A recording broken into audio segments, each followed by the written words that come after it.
The Boston Red Sox are one of the most frustrating teams to watch right now. Years and years of competing for championships has worn off their jersey colors since the turn of the decade. Since 2020, they have not only been at the bottom of the division, but in an amazing style of play. They waved the white flag when they traded Mookie Betts, which arguably destroyed the franchise's credibility right there. So before more things go, you may want to use Fanatics, the sponsor of today's video. The Panthers and the Thunder just clinched for the finals last night, and you could pounce on the opportunity. If you're just a baseball fan watching this, there's a Big League Chew edition of baseball caps that you can get for just $54.99. The Red Sox just debuted their City Connect jerseys as well, and Fanatics is selling out quick. Get your City Connect jersey now before they go. If not, there are plenty of jerseys and attires that you can get. A Pedro Retro jersey for just $89.99. A Garcia Parra jersey, a City Connect Big Papi jersey, or if you want to honor the late great Tim Wakefield, you can as well. If those aren't for you, you can get golf polos, slides, autographed photos of players, anything that you set your mind to. Just click the link in the description to get your sports attire now. I can recap the High and Bloom saga before we get to the main part of the video. He came in from Tampa Bay hoping to shake up the roster and turn it into a success without their franchise cornerstone. His thinking looked ideal at first. The team hired back Alex Cora after the sign-stealing scandal was leaked, and 2021 was an amazing bounce-back season. All of these hitters formed into a formidable offensive unit. Xander Bogaerts as the headliner, Rafael Devers, JD Martinez, Hunter Renfroe, Christian Vasquez, and Alex Verdugo, and also Kike Hernandez. A pitching core that still had Erod and Eovaldi, but also with newfound faces like Nick Pivetta, Tanner Houck, Adam Ottavino, Garrett Whitlock, and Matt Barnes. They made it all the way to the ALCS and took the Astros to 6 games. Sadly, this was the worst-case scenario for the team in hindsight. One miracle season happened, and it deluded ownership into thinking they were just a piece or two away from competing for a World Series.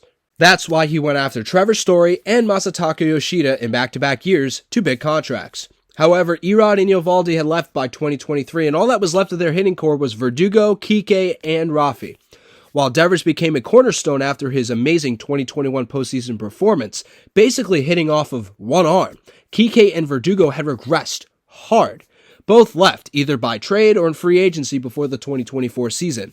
Their ace, Chris Sale, was no longer ace material. He kept getting injured, including the infamous bike accident that broke his wrist in 2022. I still laugh at that. He was then traded to Atlanta in 2024 and ultimately became a Cy Young winner for the first time in his career. Funny how baseball works like that, right? But however, the bright spot were the prospects. First came Tanner Houck in 2020, Jarren Duran in 2021, Tristan Casas in 2022, Wilyer Abreu in 2023, and Ceddanne Rafaela as well in 2023. All of them have been key to their limited success in Beantown. The problem was nobody had been there to help them when Duran, Casas, and or Abreu emerge. Trevor Story and Massa keep getting injured.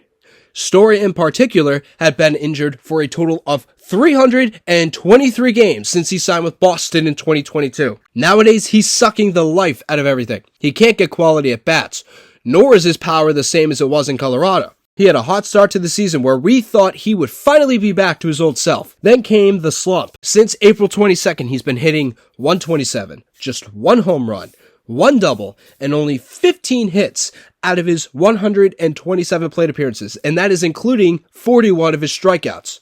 Then came their pitching.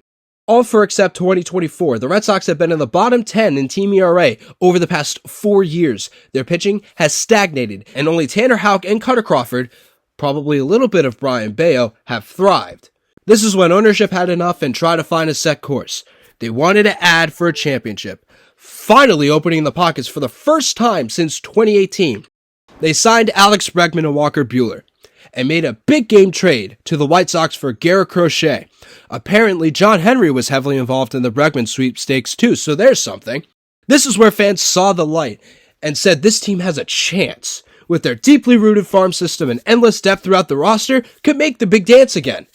However, so far, that has not come at all, and not in the slightest. They would win opening day, then lose 4 in a row. They would then pile off 5 straight wins, then lose 6 of 8. Then they were seemingly snapping out of it with the 9 of 14 swoon.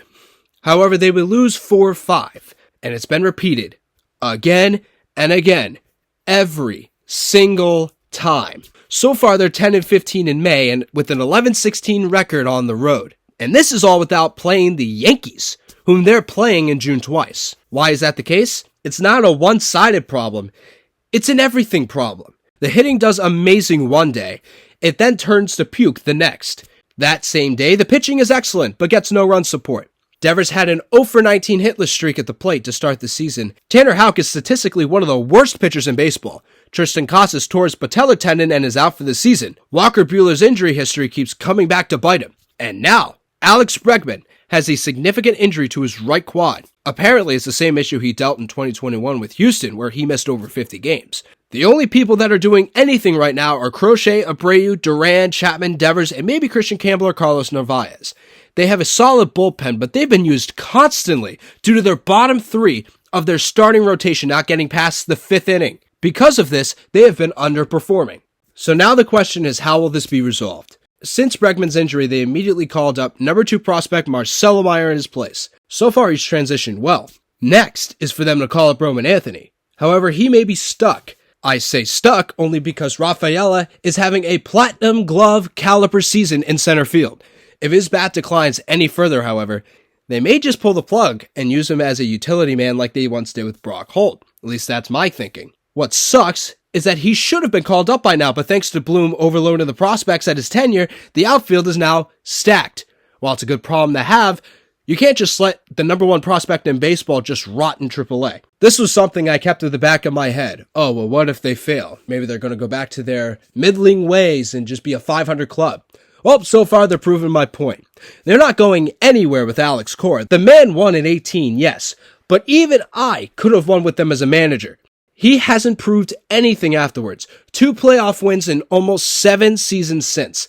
3 last place finishes in 5 seasons. I arguably say 2021 pretty much saved his ass.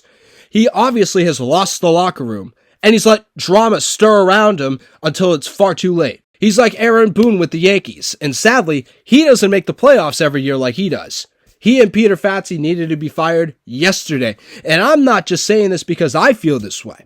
Just check any Boston fan page on social media, and they'll tell you the same exact thing, both as a poster or in the comments section, either or. I personally say to promote Jason Varitek to manage and see what he does. Honestly, with the way that he led the team in 04, I don't see why not. But knowing how FSG and Breslow operate, they're going to stubbornly keep pace and pretend that what they're doing is correct. None of Boston wanted this, but the Red Sox have now become the richer version of the Colorado Rockies, stubbornly committing to a process that no one else understands, is allergic to urgency, and will put a few good faces out there just to get you invested and into the ballpark. It doesn't matter if they extended Crochet or Campbell. They did the same with Bayo and Rafaela, and they didn't build much on it. All of this will lead to 500 ball, another day of Alex Cora passive-aggressively answering questions at a post-game conference, and worst of all, wasting the talents on their roster. Hopefully after the CBA expires, it will force organizations like this to sell, because with how ass-backwards this organization has become, regardless of their fruitful farm, what makes you think they won't be gone? What makes you think Duran won't be traded? What makes you think that Anthony will be called up anytime soon? The only reason why they brought up Marcelo Meyer was because of Bregman's injury. That was out of necessity, not by choice. A $4.7 billion organization, and they won't do what needs to be done. Let me get on MLB The Show. That's the only way that they're going to succeed at all these next 86 years.